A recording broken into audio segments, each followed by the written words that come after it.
Banking की दुनिया में नया चमत्कार हुआ है। एक फैसला और बैंक से गरीबों के खाते आउट।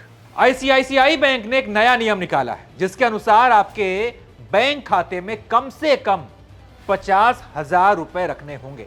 अगर नहीं रखेंगे तो बैंक आप पर पेनाल्टी लगाएगा। अब ये बैंक है या अमीरों का क्लब? बताइए भला, जिस भारत में प्रति व्यक्ति आय 1,72,000 रुपए हो, यानी महीने में एक आदमी की कमाई 14,000 रुपए है, जो भारत गरीबी सूचकांक में 126वें नंबर पर है, जिस देश में बेरोजगारी आज की सबसे बड़ी समस्या बन गई है, वहां उस देश का एक बैंक अकाउंट सूचना जारी करता है, नया नियम निकालता है कि बैंक में 50,000 रुपए रखना ही पड़ेगा। कहां से रखेंगे भाई साहब, जब हमारी कमाई 14,000 रुपए होगी महीने की? 14,000 तो ज्यादा है। जाइए यूपी बिहार के छोटे शहरों में, लोगों की कमाई इससे भी कम है। जिस देश के चुनाव में बेरोजगारी और भूखमरी एक बड़ा मुद्दा है, वहां आप ऐसे नियम निकालते हैं।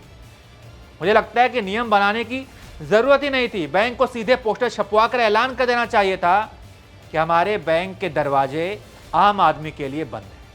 Common peoples are not allowed. पूरा विस्तार से आपको आईसीआईसीआई बैंक का यह नियम समझाते हैं।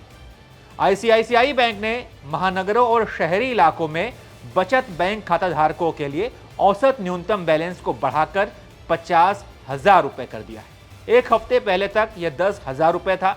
1 अगस्त 2025 से आईसीआईसीआई में खाता खोलने वाले सभी नए ग्राहकों को यह न्यूनतम औसत मासिक बैलेंस बनाए रखना होगा।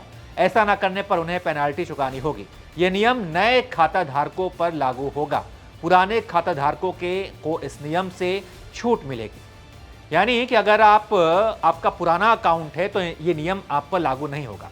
लेकिन अगर आप आईसीआईसीआई बैंक में नया अकाउंट खोलने जा रहे हैं तो इस बात का ध्यान रखिएगा कि आपके पास 50,000 रुपए होने चाहिए हमेशा बैंक के खाते में रखने के लिए। आईसीआईसीआई एक प्राइवेट बैंक है, इसलिए वो अपने फैसले लेने के लिए स्वतंत्र है। यह उसका निजी फैसला है। लेकिन एक बैंक जब इस तरह के नियम और कानून लेकर आता है तो उसका असर दूसरे बैंकों पर भी पड़ता है। हो सकता है कि इस बैंक को देखते हुए जो अन्य बैंक हैं वो भी इस तरह के फैसले आने वाले समय में करें।